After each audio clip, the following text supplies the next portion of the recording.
Welcome to the county seat. Gosh, this year has just gone by so quickly. We are right at the point where the legislature is just around the corner. So much with our tradition, we do want to kind of give a legislative preview to help people across the state understand what the thinking is at the legislature. So, with our legislative preview show, I'd like to introduce Lincoln Shurtz, who is the guy at UAC that covers all of that stuff. Blessing or curse, call it what you will. Yeah, we definitely do. So Lincoln, what does this year look like? How is it different than other years? Is it a little crazier? Yeah, so thanks for the segue. We'll get into some issues, but let's first talk about the public and how they should be able to participate in the legislative process. Obviously, I think Utah very much holds themselves to a very high standard in making sure that there's absolute public participation in the legislative process. We're one of the very few capitals that is absolutely open to the public with very few restrictions on access, except for this year. With the pandemic, they are going to be doing an in-person session, but the way in which the public will participate will certainly change. Obviously, trying to accommodate any sort of physical distancing or social distancing, and certainly mask wearing is going to be an absolute mandate on Capitol Hill. But in terms of how the public will participate, committee hearings are going to be limited to 20% of their capacity. So if you tend to go to committee hearings and listen in person, anticipate it to be filled up early. And then they will be having cubicles out in the rotunda where you can rent or use space, schedule space to listen to the committee hearings. But in-person participation in the committee process is going to change significantly. In addition to that, just generally visiting the Capitol is going to change. There are conversations taking place. It hasn't been solidified yet, but conversations taking place that will require some sort of a rapid testing on some frequency, whether that be daily or weekly. Not quite sure yet, but some sort of rapid testing regiment and requirement in order to gain access to the Capitol. Obviously, first and foremost for the presiding officers, the Speaker of the House and the President of the Senate, is the health and safety of the members. And so they're doing everything they can to limit interactions between members and the public while still creating a public process, which is going to be an interesting balance. So, you know, the gaggle that you usually see out in front of the House or out in front of the Senate, that's going to not exist. Handing in a note to bring out your legislator, probably not going to occur this year. So figuring out new and unique ways to engage with your legislator is going to be different. For lobbyists, lots going to change. For the general public, I would certainly encourage you to use electronic communication. I think most representatives have now become pretty fluent in Zoom, so certainly scheduling time to do a Zoom-type meeting with your legislator could be an option. And then obviously email is going to be the easiest way to get in touch with your legislators through this process. The last piece, they are not limiting the number of bills that legislators can file. So in a traditional 45-day session, 33 working days, we get about 1,000, 1,100 bill files every year. I would anticipate that number to be somewhere around 500 to 600. They have changed the ways in which we're going to prioritize bills this year. So each legislator does have some priority bills.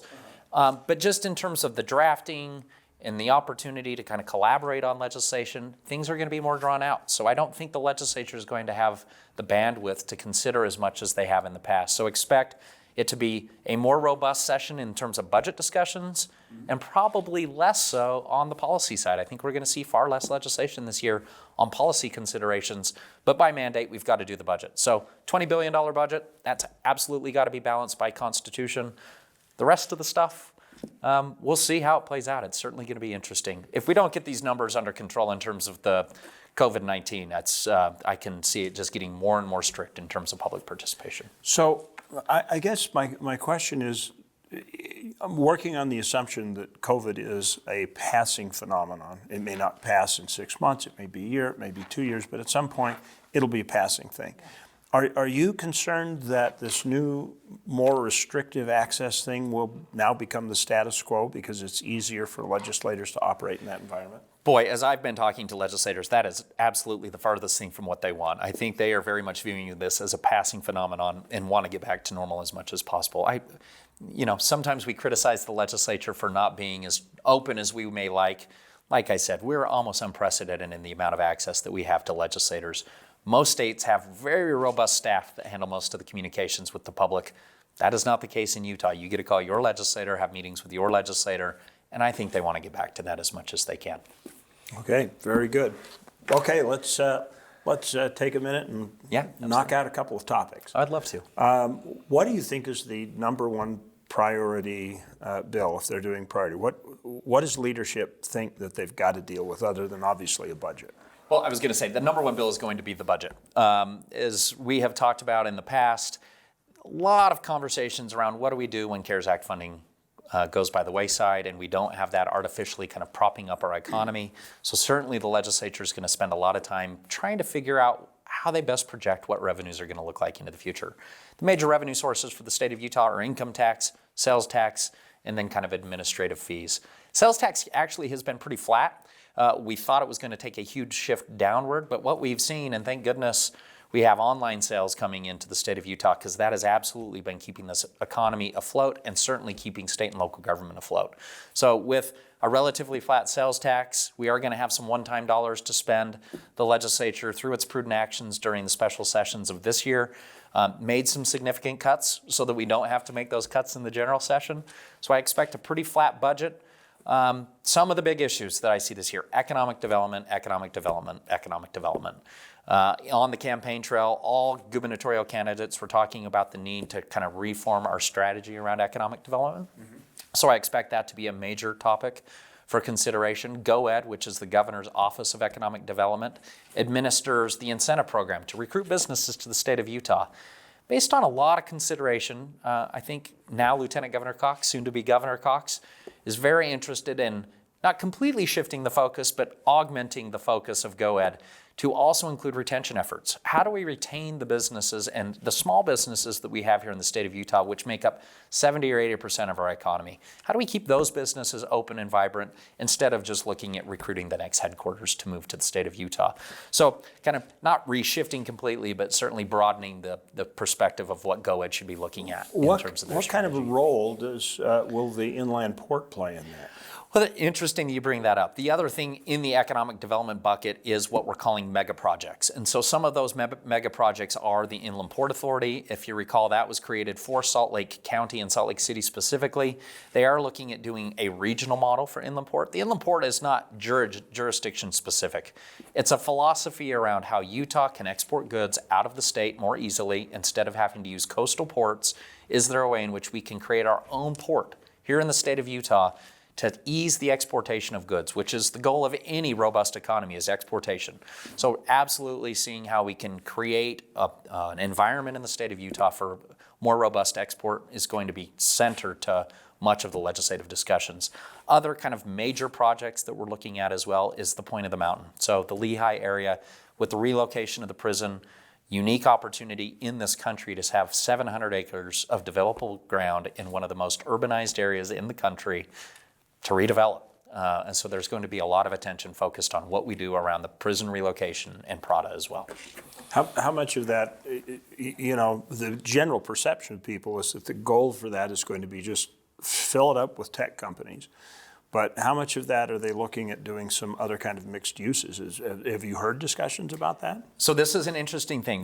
There is a disconnect between state and local government on what incents their activity. The state collects income tax. And so from their perspective, doing something that generates income tax is really interesting to them because it creates income tax, which funds their budget. Mm-hmm. For local government, it's property tax and sales tax.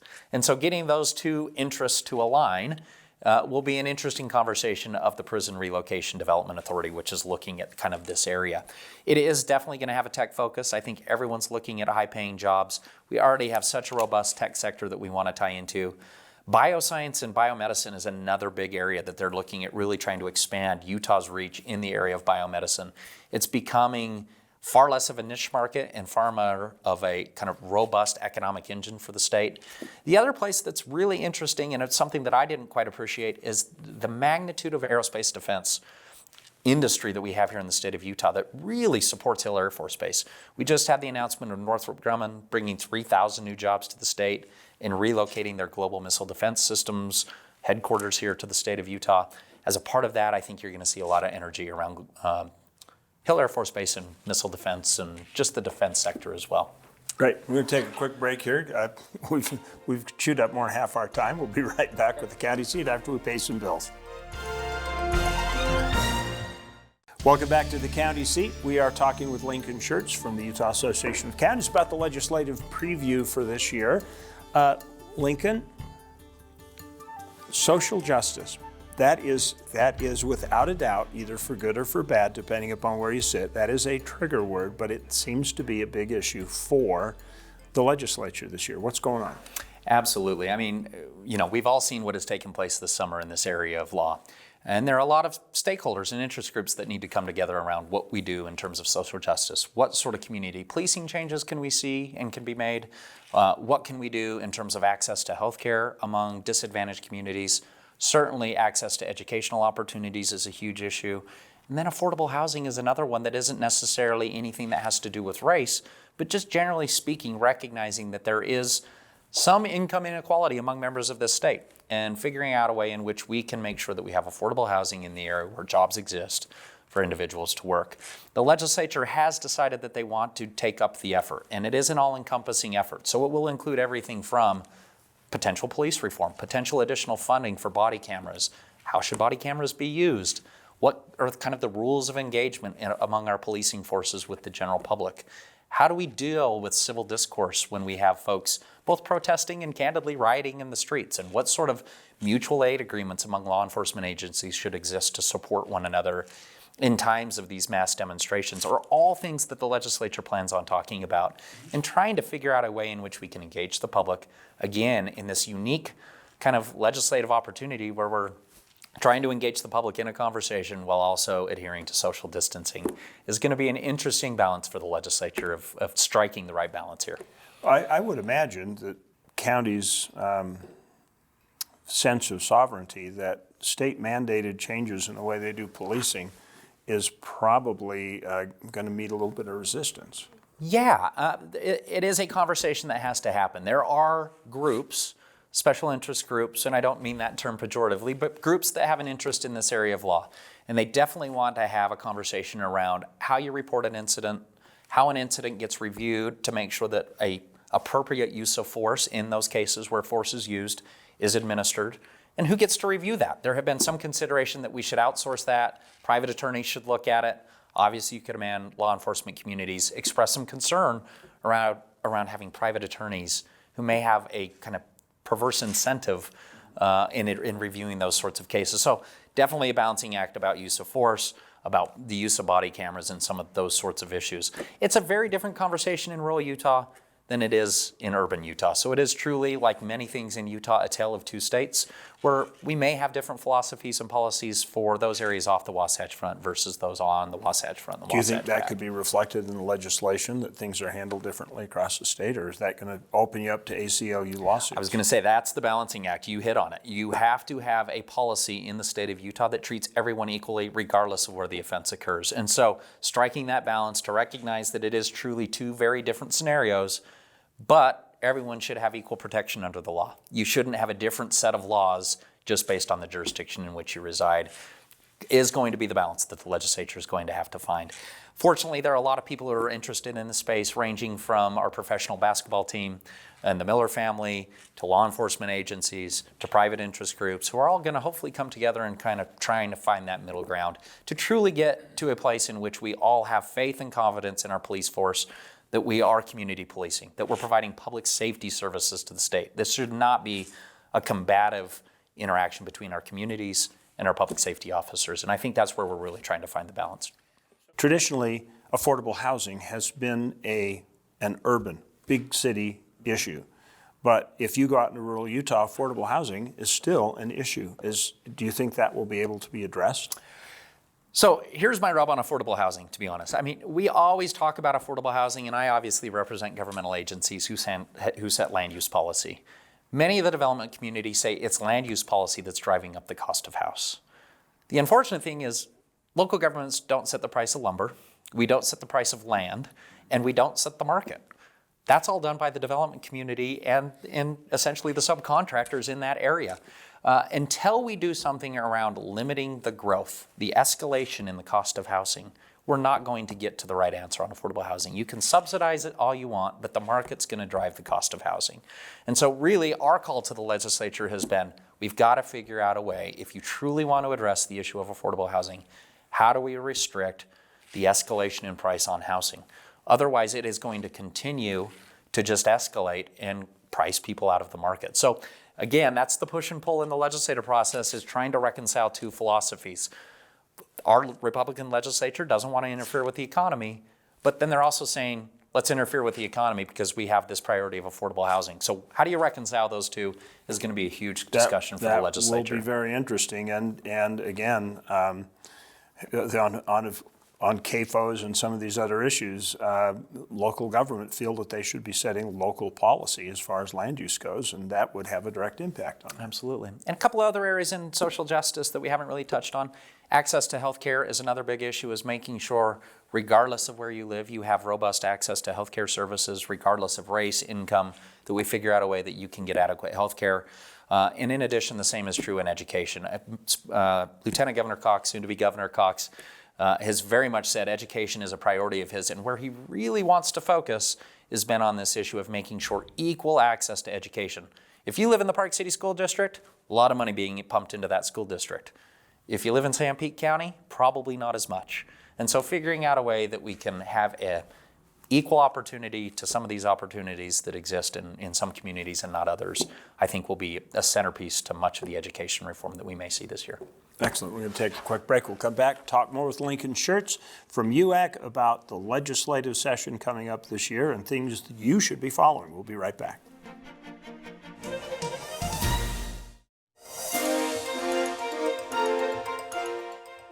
Welcome back to the county seat. We're talking with Lincoln Shurtz from UAC about the upcoming legislative session, some of the issues, and this has been a very robust conversation so far. It's very enlightening to me.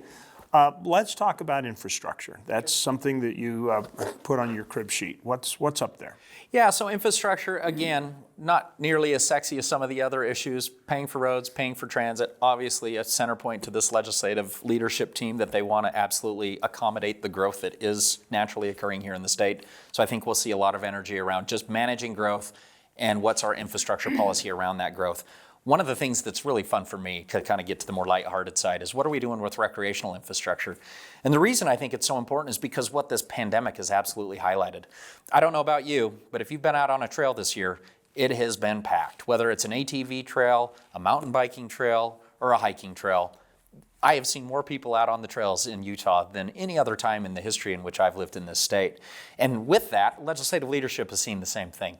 And so the Speaker of the House, Brad Wilson's really taken a great leadership role on this issue and said, we need to do a cataloging of our infrastructure amenities in the area of recreation. We need to see what we've got and how we're going to accommodate the growth. Because one of the great things about Utah, the reason people move here, is access to recreational opportunity. And if it takes you 4 hours to get to Alta, that's going to be a problem. And so truly trying to figure out a way in which we can invest more in that infrastructure. Like I said, ATV sales, bike sales, all of those things have been up in a pandemic year. Hugely. I mean, hugely. The lots are empty. Yeah, absolutely. So I think you'll see a lot of effort around improving our existing infrastructure and then finding new ways in which we can create infrastructure to accommodate the growth that is inevitably coming. As we've said many times on this show, Chad, by 2050, we expect a doubling of the population. I love to ski. I don't want 2 times as many people up at the ski resorts, or I don't care if they're the ski resort, I don't want them on the road. And so figuring out ways in which we can kind of create unique opportunities to still give us that great access that we've always had, I think is going to be awesome. The other piece, EMS services. You know, people get lost in the backcountry. Counties are providing those services for EMS. We are trying to, as a part of this conversation, have a more broad conversation about how do we pay for those services. These are out-of-state visitors often. We have to figure out a way to come and rescue them out of our backcountry, trying to figure out unique and creative ways that we can pay for those services. So counties are kind of saddled with this burden with no real revenue source coming to them. So expect something there as well. Excellent. That is a big issue. And it's been a big issue for a long time. They've tried to find lots of ways to address it, but it just still keeps creeping up. I'll tell you one little anecdotal story and then we'll go from there. Garfield County had a major accident down in their community. It took 3 counties to respond to one automobile accident. I'm telling you, if you had a heart attack in Garfield County at the same time that automobile accident occurred, you weren't going to make it. That shows you how dire this issue is in terms of having adequate EMS services especially in our rural communities. It is really everyone comes together.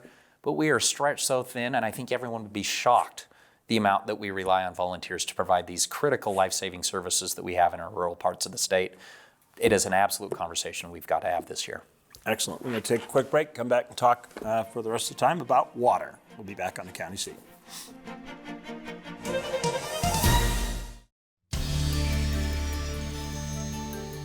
Welcome back to the county seat. We're having a conversation today about the upcoming legislative session.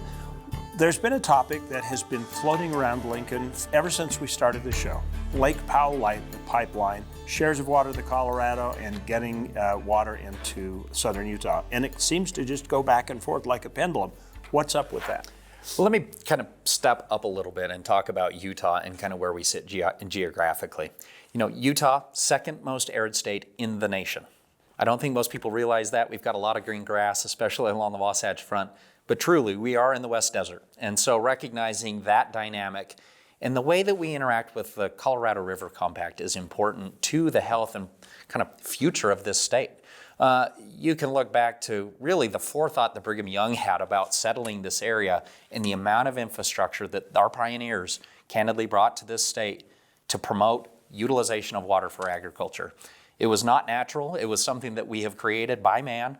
And the same conversation is happening right now. As we see growth, it's not as much agriculture today, even though they're still a major water user. It is about accommodating growth of people in this state. And without some strategy around infrastructure for water development in the state of Utah, there will be a cap on what we can see in terms of growth. And it's going to be a water cap. It's not going to be a financial cap. It's not us running out of land. It's going to be us running out of water. So I would anticipate the legislature spending a lot of time figuring about how do we fund water infrastructure? And these are not small projects. The St. George Pipeline is a massive, massive project. Billions. We're talking billions of dollars for a project that will deliver water to the southern part of this state. And so expect there to be a lot of conversation about how do we fund that? How do we pay for it? How do we finance it? And how does that all interplay with conversations that are very robust right now around the Colorado River Compact? If you're not familiar with the Colorado River Compact and how kind of unique Utah is in that discussion, there's a great book you should absolutely pick up. It's called Cadillac Desert. And it absolutely talks about the beginnings of water development here in the state of Utah, really highlights the role that the LDS Church, the Mormon Church had, as well as Brigham Young specifically, on water development in the West generally. And I'm not talking just Utah, but Las Vegas, Arizona. Much of the water development strategy in these states was kind of centered on what we've done here in the state of Utah. Excellent. It's called again what? Cadillac Desert. Okay, there you go.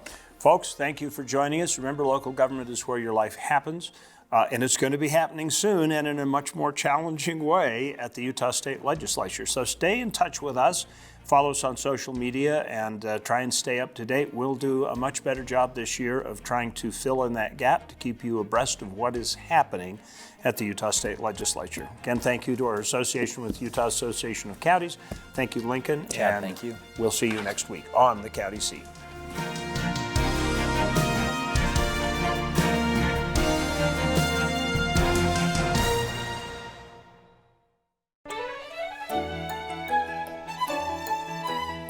Thank you for watching the County Seat. Be sure to subscribe and turn on your notifications to keep up to date on the program and happenings around Utah.